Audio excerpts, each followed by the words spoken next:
తెలుగు రాష్ట్రాల్లో పాస్టర్ అభినయ్ దర్శన్పై జరిగిన దాడి ఉదంతం సరికొత్త మలుపు తిరిగింది. తనపై జరిగిన దాడిపై పోలీసుల విచారణ తీరును ఆయన తీవ్రంగా తప్పుపట్టారు.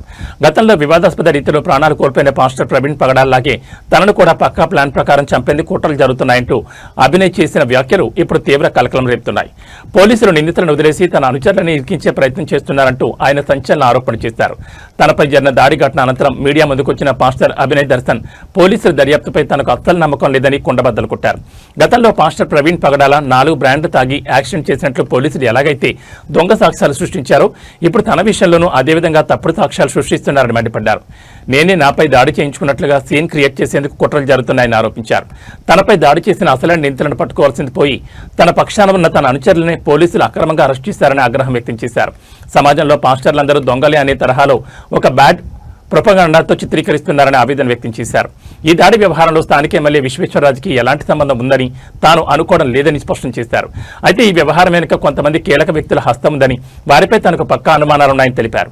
ఆ అదృశ్య హస్తాల పేర్లను త్వరలోని ఆధారాలతో సహా బహిరంగంగా బయటపెడతానని పాస్టర్ అభినయ్ దర్శన్ హెచ్చరించారు. పోలీసులు దర్యాప్తును నమ్మడం లేదని చెప్తూ పాస్టర్ ప్రవీణ్ పగడాల మరణాన్ని ప్రస్తుత ఘటనతో లింక్ చేస్తూ అభినయ్ దర్శన్ చేసిన ఈ వ్యాఖ్యలు క్రిస్టియన్ కమ్యూనిటీతో పాటు రాజకీయ వర్గాల్లో హాట్ టాపిక్ గా మారాయి. దీనిపై పోలీసు ఉన్నతాధికారులు ఎలా స్పందిస్తారు చూడాలి. మరి భరోసా పొలిటికల్ పార్టీలో నేను ఆంధ్రప్రదేశ్ రాష్ట్ర అధ్యక్షుడిగా ఉన్నా. ప్రజల్లో చైతన్యం తీసుకొస్తున్నా, ఓటుకు నోటు తీసుకోకూడదని చైతన్యం తీసుకొస్తున్నా, దొంగ నాయకుల్ని తరిమి కొట్టాలని చెప్తున్నాను. ఒక న్యూ చేంజ్ తీసుకొచ్చే ప్రయత్నం చేస్తున్నా.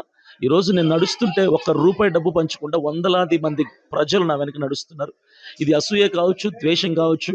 వీడిని ఆదిలోనే విరగొట్టకపోతే స్టార్టింగ్లోనే వీడు చాలా పెద్దోడైపోతాడు అన్నటువంటి కుట్ర కావచ్చు, ఏదైనా కావచ్చు.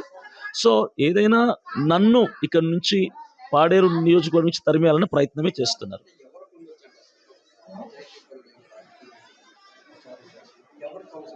నేనైతే పర్టికులర్ పలానా పార్టీ అని పలానా నాయకుడు నేను పేరు చెప్పను. నాకు ఒకవేళ నా మనసులోనే నేను చెప్పను, అది నాకు సరికాదు కాబట్టి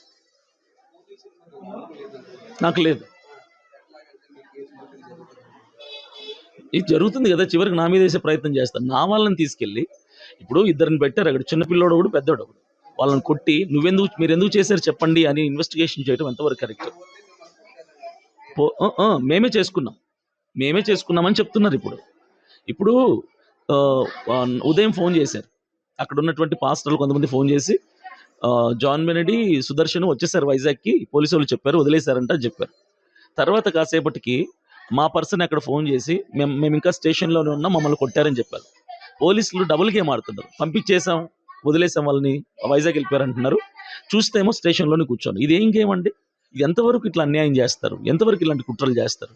ఏదైనా సృష్టిస్తారు. ఇప్పుడు ప్రవీణ్ పగడాల విషయంలో సీసీ ఫుటేజ్లు పుట్టించి తాగుబోతాడని నిరూపించిన వాళ్ళు ఈరోజు నా మీద ఇంత చిన్న సమస్యని నా మీద నెట్టేయలేరా? అన్ని వాళ్ళ చేతుల్లో, నా చేతుల్లో ఏం లేదు కదా, ఒక సామాన్యుడిని అంతే.